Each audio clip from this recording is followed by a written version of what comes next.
Hi there. Hello there, YouTube. This is Amado coming from Dice Roll.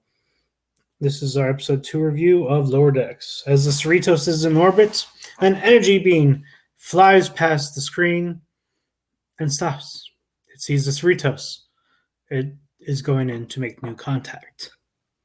In one of the hallways of the ship, we see Michael Burnham clone, aka Mikey Spock, talking about how she wants to go to the bar after work because she's looking forward to getting sexual pleasure from frustrating men. Exciting stuff.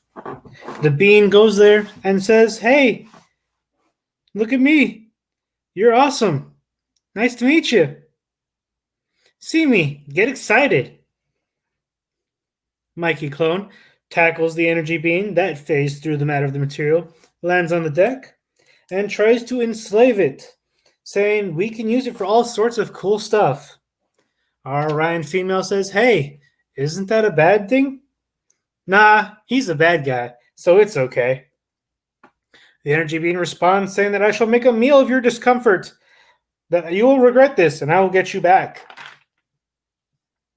They then offer the energy being a deal. They will release their enslavement of him if he gives them cool, shiny things. They can get anything from a replicator. It's right down the hallway. It creates matter from energy. They don't need an energy being to be enslaved to create this for them. But with him, he can possibly get the new shiny tricorder that is Starfleet issue that he shouldn't know about because this is his first contact with the Federation. But he manages to do that, sacrificing his life energy for the new shiny tricorder with the purple stripe. "Don't forget the battery," she says. He loses more life energy and dies. She gets a shiny new tricorder. Let's begin the show. We have our main intro, where we are trying to escape the black hole again. We have a navigation hazard where we take off a chunk of an asteroid. We have betrayed our allies, sacrificing Romulan lives to a battle with Borg cubes. And we have the alien hitchhiker suckled on our warp nacelle as we travel the cosmos. Remember, this is all based on Star Trek by Gene Roddenberry. The title is Envoy, Messenger. We are goofing off, not working in the hangar bay. It's in a state of disrepair. But that's okay. We're watching Starfleet and the Federation's version of YouTube as an admiral is falling down the stairs at a peace conference. Who could they be making fun of there? We have our young Caucasian male ensign running into the hangar bay. Guess what? I got the cool new assignment. This is exciting for him. They say, no, it can't be. It could be the cool ensign from the Enterprise. We name dropped Enterprise. Don't worry, we'll be name dropping this entire episode. I'm going to be escorting General Corin to the planet's surface. Yeah, he sounds like a Klingon. Yeah, he's got that apostrophe in his name. Yeah, like every other Klingon in the universe. Like Worf, Kor, Kolos, Klang, Kahless, Kern, Krug, Duras, Garon, Martok, Chang, Gorkon, Azut, Burr. All of them have that hyphen in the name. Because, it's the Klingon thing to do. Add a hyphen to your name. Boy, this sounds a little specious, doesn't it? That's okay. That's round one. But don't worry, our young ensign cyborg, Rutherford, which we will no longer use the word cyborg for this entire episode because we've beaten that horse to death in the first title episode. He's excited about work, and why shouldn't he be? He's excited to be working on the ship, contributing the maximum he can. Our young Orion Science Division ensign is hoping that he makes sure to pay attention to her and to keep their promise that he's going to watch the pulsar with her at 0800 hours. Thinking that he can just, request that time off or make sure he's not working then, he decides the best way to do that is to quit his job so he's there for her. This is going to be a great episode. Our young ensign, Caucasian male, comes in full dress uniform to the shuttle Yosemite, a national park that is in California. We see Mikey Spock, aka the new Burnham, at the controls of the shuttle, eating soup and getting it all over the controls. Because this is Starfleet. We do things chill here. She says, hey, you said that assignment was so cool. Guess what? I got reassigned. We're going to be on the same mission. And I'm going to be the one in charge. I'm the pilot now. You're the co-pilot. She's stealing things from him. It's going to be fun. Let's close the blast shield. Blast shield. Let's make a joke that was in the opening trailer for the show. It was a bad joke then. It's a bad joke now.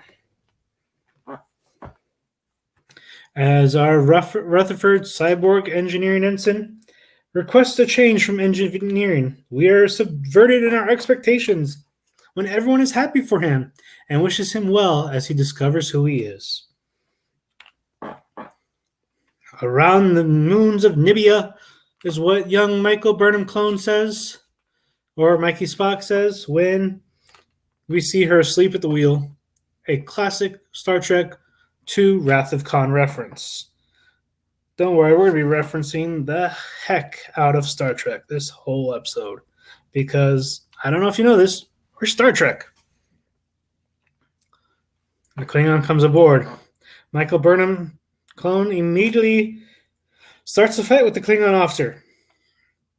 It's okay. We know each other, she says to our young command division Caucasian male. Oh, Michael Burnham clone, the Klingon says. Starfleet has made you soft.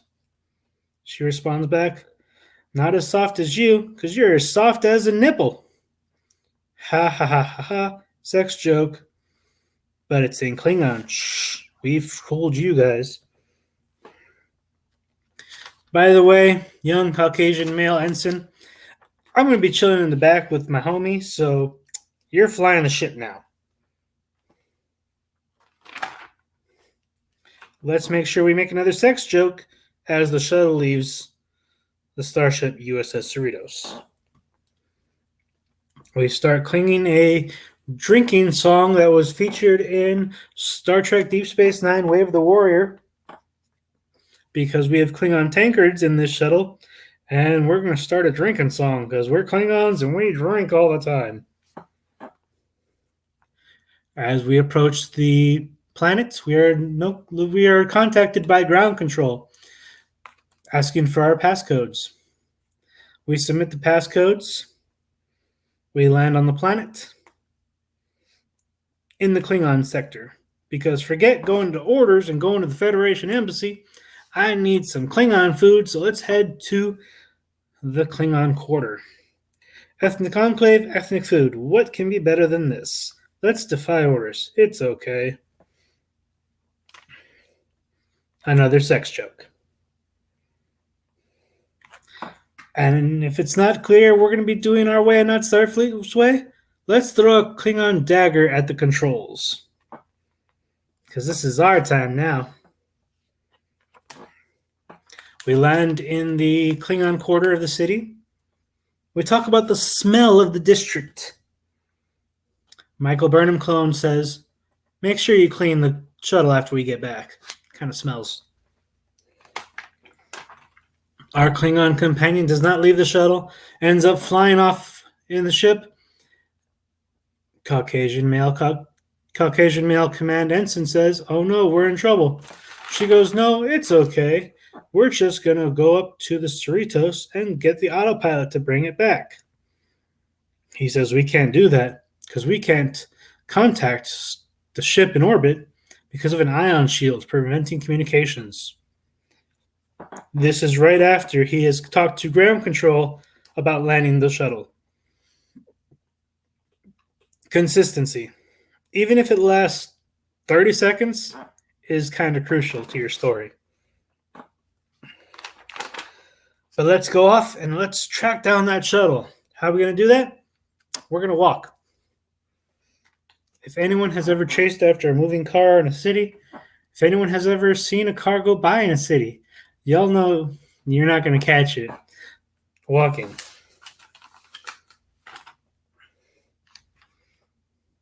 We're going to name drop Section 31 here because we got to. We're in the Klingon district now, and we see a vendor. She has a sign above her shop saying Gah, Klingon food. It's going to be great. She is argumentative about her food, as all Klingons should be. She pulls out a small sword, because that's what Klingons do when they get upset, and they just use violence to solve their problems. Hey, he's in the Andorian district. Don't worry, it's just north of here. Let's go. Let's go to another ethnic enclave. Yay, it's not specious at all.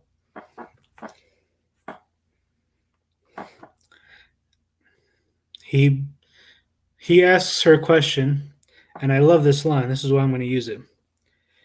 If it got us what we needed, woof, woof. Starfleet's high ideals and morals in action. We have a species there. We see they're Kaelions. They're isolationists. They appeared in a Star Trek Next Generation episode with Lwaxana Troi, who was played by the actress Maelle Barnett, who became Maelle Roddenberry, who's the wife of Gene Roddenberry, the creator of Star Trek. We're going to name drop this episode like it's no tomorrow. We bump into an alien. We try to apologize. As we, the Caucasian male command division young men, apologize, Mikey Spock clone, Michael Burnham clone, decides to steal from him. We'll find that out later in the episode. It's going to be great. B story. Another sex joke.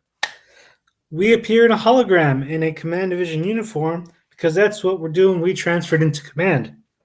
We're going to be simulating a exercise on the bridge. We go through the advanced procedure. We end up killing 105% of the crew in a time dilation wave that we are stuck in. Oh, don't worry, kid. Next time, use the Janeway protocol. Another name drop. We're going to go through the basic program now. Captain, we are in the path of an asteroid. Should we avoid it? If two objects are moving through space, neither of you are in the path of the other, because that would mean that one of you is at rest. This is bad grammar at worst, and this is really bad coming from people who get paid a bunch of money to write an episode of television. But as we proceed on our A story down to the Andorian district, we stop at a district with a Horgon. It is a Ryshan pleasure symbol in the middle of the street. Because let's just name drop this whole episode. We know Star Trek C. We got stuff from everywhere. TNG, DS9, Voyager. Michael Burnham clone, Mikey Spock clone, says that the young man needs to relax, our Caucasian male command ensign. We need to realize that education isn't everything. We got to do some experience, especially getting you laid. Another sex joke. So, as she takes a blood tinkle to get rid of the blood ale she drank, he gets a visit from an alien woman. She starts to get to know him really well. Michael Burnham clone, Mikey Spock clone, hoses him down with water. She says, "Don't you know? That's an anabage. She's gonna put her eggs in your throat." Aha, I know what the boy's really thinking, the alien says. He's thinking about naughty time. We go to our B story. We are in medical now because we're going to try to go through the science division because we screwed up a little on command division. Hey, the body is just like a machine. It has things and it responds to input and stimuli. Yep. Our job is to not only know the body and to work the body, it's also to comfort our patients. So the Kaitian doctor, the female McCoy, tells him that he needs to comfort the sick and the injured. He starts off by saying that, don't worry, it's only an 18% chance you're going to die. The man's heart rate goes up. Oh, now it's up to 20. What are you doing? The doctor asks. I'm trying to comfort him. This man has been burned. Oh my God, you've been burned? How are you still alive? She kicks him out of the medical bay really quickly. I don't think medical is going to be in his profession soon. He's going to now start his job at security. Our Bajoran lieutenant in charge of security takes him to the holodeck where he is going to be going through a training simulation called Smorgasbord. Do you know who the villain's going to be there? It's the Borg. On our A story, we go down to the Andorian district. We are told that Andorians don't mess around. I should know Andorians, he says. They're founding members of the Federation. Oh, why don't you tell me about Tellarites? She responds back, hey, just watch out for the shuttle, man. We wouldn't be in this position if you didn't put us in this situation. Michael Burnham clone, Mikey Spock. This is all because of you. This is all your fault. This is going to be the entire series, ladies and gentlemen. The young man from Command Division is going to get into difficulties started by her. She's going to pull him out and say, look how wonderful I am. You don't get congratulated for fixing the problems you solved in the first place. That is a classic participation ribbon. And we all know how fun participation ribbons are. We go back to our training simulation where our young man with his cybernetic implants destroys the Borg. He's moving, he's weaving, he's bobbing, he's killing all these Borgs who do not show any advanced tactics at all. They are not even as good as zombies holding up their hands. They are stiff in every sense of the word. I wonder how he won. As we go back to our A story, we go through a bar. As we go inside the bar, we see an older man being accosted by a young man. He says, help, my body, my bones. Oh no, Starfleet says. Our young command division, Caucasian male says. So he shoots the Andorian that's causing the problems. I know that some of you have watched the Black Lives Matter protests. This is not funny right now. This is Starfleet, a military organization, shooting unarmed civilians in a bar where they have no jurisdiction over. This is a very bad joke from people who have told us how important police brutality is in our lives. I'm going to stop right there. Turns out the old man is the villain. Ha ha ha. He is a shape changer from the animated series. We see the creature take form as it skitters out of the window. It's his fault that the creature has escaped. He must be in collusion with it. Suddenly there's a bar fight. Michael Burnham clone, Mikey Spock, uses Kirk hands to fight the action. Another name drop. And says, alien people, I can kick your ass, but I don't really want to because I'm in a hurry. So let me just buy you this alcohol with the money I stole on the street right now. Celebration in the streets for our hero. She is buying us alcohol. The fight has ended. Cheers and applause. We spend a few minutes with our Command Division Caucasian male in a crisis of conscience as he sees Michael Burnham clone Mikey Spock solve life with ease and see that maybe he's not cut out for Starfleet. After a quick talk, she instantly clears him of this crisis of conscience, and they're off to see the wizard and find the Klingon. Our B story. Rutherford, as a young member of the Bear Pack of the Starfleet Security Division, has second thoughts. He remembers his time in engineering and says, that's really what I want to do. I'm actually transferring out of security and going back to engineering. We are subverted in our expectations again by the Bajoran, mean, gristled, with a grisly advantage saying, you should follow your heart, kid. As we follow our A story, we come upon a Ferengi. It is one of the classic races of Star Trek. They were originally meant to be the main villain of Star Trek The Next Generation, but after their comical appearance, they were relegated to a villain of the week in that show. Michael Burnham, clone Mikey Spock, says, no, we can trust this guy. It's cool. He's going to lead us to safety. As he tells us, hey, you want to ride? Let's get in my van. Of course, we don't need to say that this sounds creepy at all. No, our command division, Caucasian male, starts with some specious talk. Ferengis can't be trusted. You can't trust their kind. They're the most lying liars in the galaxy. All of them. Oh, yeah, Michael Burnham, clone Mikey Spock says. Get away from me, Ferengi. Getting that Ferengi out like a cat before I had to phaser him again.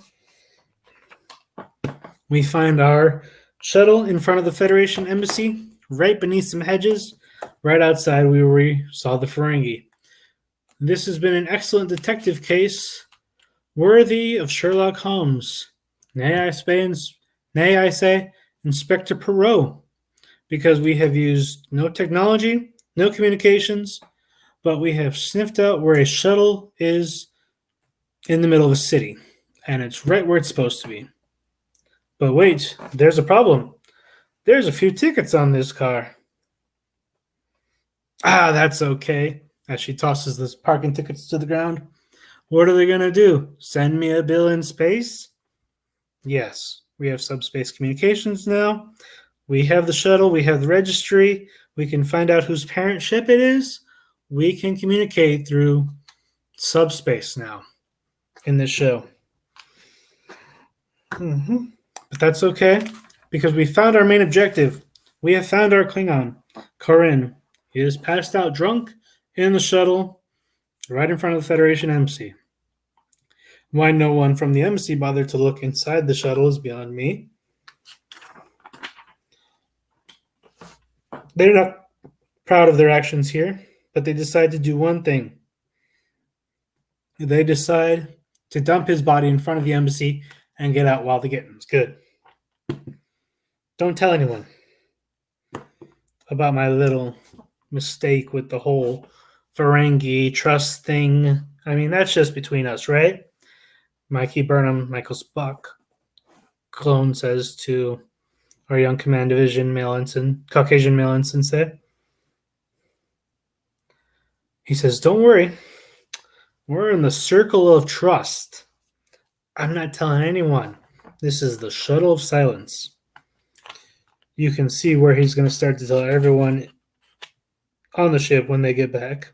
It happens. There's no fun there. Sitting next to him is an Andorian. I think it's rather awkward that they talk and laugh and joke with an Andorian who they've just made racist comments about earlier in this episode. But I assume, hey, why not? It's funny. Our B story. Rutherford admits to the young Orion that he may not be able to be with her for the pulsar viewing, as has some things to do in engineering after transferring through every department in the ship finding his way back. She says, "It's okay. I'm just going to be with you and we can watch it on my iPad." He says, "You could have done this the whole time?" She goes, "Yeah, don't worry about it. It's no big deal. It's not like you tried to, change jobs to help me out." Yeah. We go through our hallway sleeping quarters with the giant window still outside. How a curved hallway has a square window. Someone still needs to explain to me in the comments. That'll be fun. Michael Burnham clone Mikey Spock has communications with Frump, the monocled Ferengi now. He says, "Did I do a good job? Did I help you out there? Did I act Ferengi enough for you?" "Yeah, that's great. Thanks, man. Thanks for helping me out." "Oh, but I owed you one," he tells her. "Yeah, you did. By the way, how's the wife?" "Oh, we're going to go to Risa soon." I'm going to name drop some more. Because that concludes our episode. Thanks for listening to this review. I hope you had fun. We impart you with some great words of wisdom. Have fun, be a kid, get good grades, and listen to your teachers. I'll see you soon.